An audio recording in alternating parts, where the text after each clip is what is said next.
Est-ce que vous n'avez pas l'impression, sous serment, nous avoir en fait menti?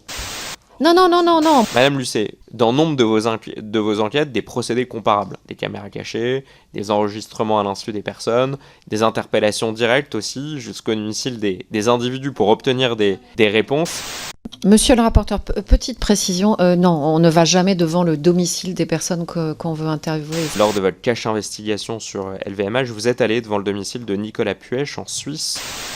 Alors, il ne s'agit pas de son domicile principal en l'occurrence, il s'agit d'un de ses domiciles. Et je crois que Monsieur Puech en a plusieurs. Vous êtes sous serment. Je vous explique que dans un cache investigation, vous êtes allé devant le domicile d'une personne, Monsieur Nicolas Puech, et vous me répondez, alors que vous étiez sous serment, que oui, effectivement, c'était son domicile, mais c'était pas son domicile principal. Scène incroyable en commission. Élise Lucet, figure emblématique de cache investigation, a fermement nié se rendre au domicile des personnes pour obtenir des informations. Pourtant, lors du cache investigation sur LVMH, des images montrent clairement son équipe se rendant au domicile de Nicolas Puech en Suisse, posant même des questions à la femme de ménage de ce dirigeant. Face à ces contradictions, Élise Lucet semble avoir du mal à justifier ses propos. Vous le savez, en juillet dernier, Patrick Cohen et Thomas Legrand ont été filmés dans une brasserie parisienne aux côtés de deux cadres du Parti Socialiste par des journalistes de l'Incorrect. Dans cette séquence, il y avait notamment des éléments politiques et des faits politiques sensibles qui ont été révélés, notamment le soutien du Parti Socialiste à Raphaël Glucksmann pour l'élection présidentielle de 2027 et des discussions stratégiques aussi concernant les élections municipales à Paris, notamment contre Rachida Dati. Il y a nombreuses personnes auditionnées ici qui se sont émues de ces méthodes, qui ont accusé tantôt une barbouzerie, parfois un complot, mais surtout aussi un véritable danger pour le journalisme et pour le respect de la vie privée.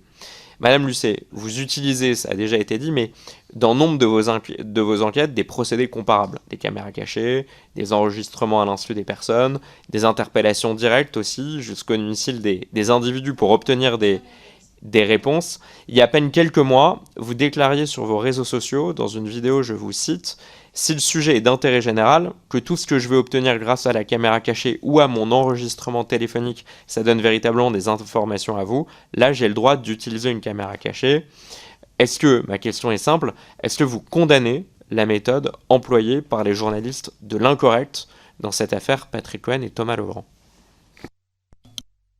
Monsieur le rapporteur, petite précision, non, on ne va jamais devant le domicile des personnes qu'on veut interviewer. On va dans des réunions publiques, on va devant des sièges d'entreprises parfois, et encore rarement, on va dans des assemblées générales d'actionnaires. Mais non, non, on ne va pas devant le domicile de quelqu'un. Alors ensuite, si vous voulez, vous me dites, est-ce que vous condamnez les méthodes des journalistes de l'Incorrect? Moi, je n'ai pas à me prononcer sur les méthodes d'un média, quel qu'il soit. Ça me semble important.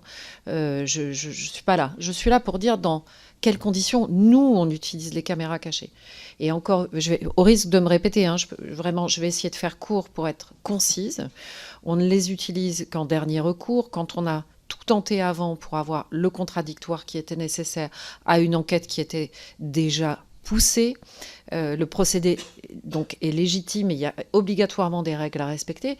Et ce qui me semble important, j'ai cru comprendre que moi je vous disais tout à l'heure, ce qui est hyper important pour nous, c'est que ces caméras cachées, elles sont tournées par nos journalistes à 98% du temps. Alors peut-être sur le 98%, on va dire une très grande majorité.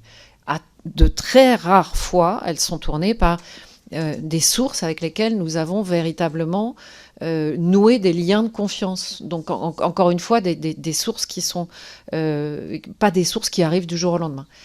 Jamais on ne va diffuser une caméra cachée qui a été tournée par quelqu'un qui nous apporterait une caméra cachée parce qu'on aurait trop peur d'être manipulé. Et je pense que vraiment la possibilité de manipulation serait réelle. Je crois avoir compris que dans le cas de l'Incorrect, il s'agit d'un lecteur ou d'une personne, en tout cas qui n'est pas journaliste, qui aurait tourné, qui aurait coupé à plusieurs reprises. Bon, en tout état de cause, je ne suis pas là pour m'exprimer sur l'Incorrect. Moi, je suis là pour m'exprimer sur les conditions dans lesquelles nous tournons nos caméras cachées et qui respectent vraiment certaines règles. Et encore une fois qu'elles sont tournées, ce qu'on demande aussi à nos journalistes, ça je ne voulais pas préciser tout à l'heure, c'est hyper important, c'est de tourner les caméras cachées toujours en longueur, c'est-à-dire de ne pas faire des stop and go, de ne pas faire je tourne plus, je tourne plus, je tourne plus. Non, on tourne tout le temps. Pourquoi ? Parce que on est sûr, une fois qu'on est au montage avec la rédaction en chef, qu'il ne peut pas y avoir de manipulation possible sur ce que nous avons filmé. C'est-à-dire que ce n'est pas la personne qui porte la caméra cachée, même si elle est journaliste, qui décide de ce qu'elle tourne. En fait, on tourne tout et ensuite, en collectif, avec des rédacteurs en chef, le montage sera effectué. Ça, c'est pour s'assurer qu'à un moment, le journaliste, quand il est tout seul dans son coin avec sa caméra cachée, ne va pas décider de lui-même de tourner ou de ne plus tourner quelque chose. Donc ça, c'est très important. Dernière chose, encore une fois, par rapport aux caméras cachées, il y a toujours un passage du juridique, et donc le juridique de France Télévisions, et parfois même le juridique de France Télévisions et de Cache Investigation, regarde ces caméras cachées et nous dit si on est dans le cadre légal à la fois de tournage, de montage et de diffusion de ces caméras cachées. Donc vous voyez que c'est quelque chose de très contrôlé. Et encore une fois, on y a recours, pas de gaieté de cœur. On le fait quand c'est vraiment impérativement nécessaire. Merci, monsieur le rapporteur. Merci Madame Lucet pour votre réponse. Vous expliquez que parmi vos méthodes, vous n'employez jamais, par exemple, des méthodes pour aller jusqu'au domicile des personnes. Pourtant, lors de votre cache investigation sur LVMH, vous êtes allé devant le domicile de Nicolas Puech en Suisse. Vous avez même interrogé la femme de ménage qui s'y trouvait. Donc vous nous expliquez que ce n'est pas des méthodes que vous employez. Pourtant, dans un précédent numéro, vous l'avez fait. Qu'est-ce qu'on doit comprendre de vos méthodes et de vos règles déontologiques ? Alors, il ne s'agit pas de son domicile principal en l'occurrence, il s'agit d'un de ses domiciles. Et je crois que M. Puech en a plusieurs. Je ne sais pas si tu as des précisions là-dessus, Sophie. Donc, quand vous avez quelqu'un qui n'a pas de bureau officiel, pour le coup, M. Puech, on lui a fait aussi toutes les demandes possibles et imaginables. Hein. Et il a même été question à un moment qu'on puisse réaliser une interview de lui, puis par la suite, malheureusement, ça n'a pas été suivi des faits. Donc, vous voyez bien que là, quand on monte le domicile de M. Puech, on est à l'extérieur. M. Puech n'est pas là. On montre simplement une discussion avec la femme de ménage. Je ne vais pas attendre quelqu'un pour le poursuivre devant chez lui. C'est ce que je voulais vous dire par ça. C'est-à-dire que là, on est vraiment dans une dynamique de reportage. Notre reporter se rend jusque chez lui. On espère obtenir une interview. On l'obtiendra ou on ne l'obtiendra pas. Il peut très bien d'ailleurs nous dire à un moment « Non, je ne veux pas vous répondre et je ne vous répondrai pas ».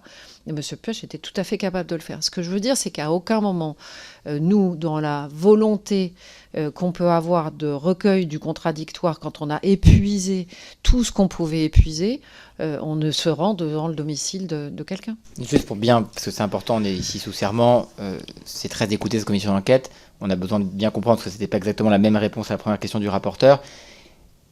Là, je comprends de votre deuxième réponse, Mme Lucet, que en dernier recours, si les gens ne vous ont pas répondu, vous pouvez aller jusqu'à aller au domicile des gens. C'est important de comprendre. Je me permets simplement, Monsieur le Président.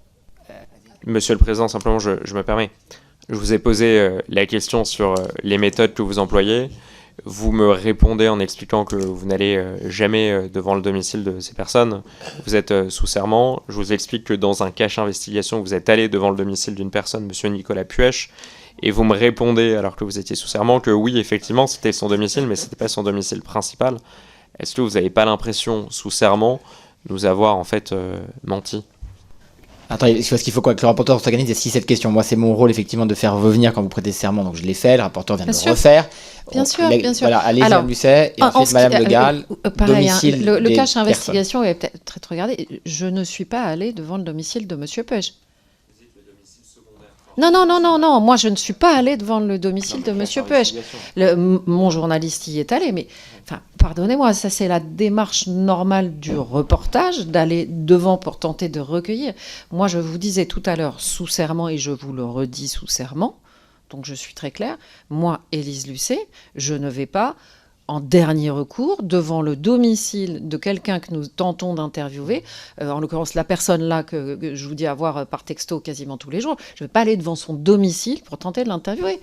Donc c'est ce que je suis en train de vous dire. Dans le cadre du reportage qui concerne l'enquête, ça peut nous arriver, ça a pu nous arriver à de multiples reprises. Mais moi, personnellement, je n'y vais pas. Est-ce que là, c'est clair ? Oui, non, mais voilà. D'accord. Je pense que comme la question était sur vous, la question n'était pas sur vous, Élise Lucet, elle était plutôt sur Cash Investigation. Donc vous nous dites que vous, dans vos méthodes, dans la manière dont vous travaillez, vous ne vous interdisez pas d'aller dans le domicile des personnes. Monsieur le Président, simplement, ma question, et je pense que vous le comprenez, Madame Lucet, ne portez pas sur vous.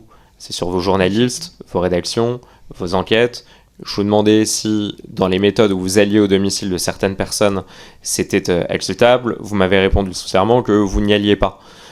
Et après, ensuite, vous m'avez dit personnellement. Non, vous n'avez pas dit personnellement, moi, Élise Lucet, je ne vais pas devant le domicile des personnes. C'est important de rétablir les faits et la vérité.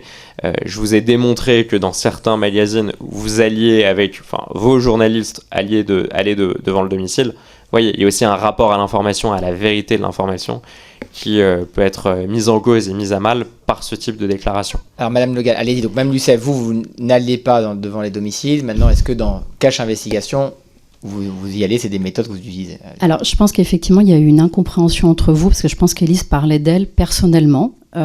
Après, sur le cas de Nicolas Puech, vous avez raison, le journaliste s'est rendu devant le domicile, mais on était sur un cas qui est très particulier. C'est-à-dire que Nicolas Puech n'a pas d'activité professionnelle. Donc on ne peut pas, par exemple, se rendre à son bureau. Donc vous voyez, ça c'est un cas quand même assez rare, parce qu'en général, quand on fait de l'investigation économique, on va aller voir des dirigeants économiques, mais on va aller plutôt à leur entreprise. Là, Nicolas Puech n'avait pas d'entreprise. Donc c'est pour ça qu'on est sur un cas très rare, vous avez raison, ça a existé, mais qui est, je veux dire, à part Nicolas Puech, je pense qu'il n'y a pas d'autres exemples, parce qu'en général, les gens ont des fonctions dans les entreprises, ce qui n'était pas le cas de Nicolas Puech. Par ailleurs, le journaliste, quand il est allé, nous n'avons pas donné le nom du village, la maison est floutée, donc ça c'est quand même important aussi de signaler ça. Et pour tout vous dire, parce que vous ne voyez pas la séquence, mais moi je vais vous expliquer aussi l'intérêt de ça, c'est qu'il a déposé une lettre. Voilà, pour expliquer en fait l'enquête qu'on faisait, parce que c'était un moment où la communication était un peu bloquée avec ses avocats, avec ses communicants, et on espérait pouvoir lui déposer une lettre pour avoir un accès direct à lui et qu'il connaisse l'existence de notre enquête. Donc c'est pour cette raison que nous l'avons fait. Je vous remercie pour vos précisions. Dites ce que vous en pensez en commentaire. Si vous avez aimé la vidéo, n'hésitez pas à liker et à vous abonner à la chaîne pour soutenir notre travail.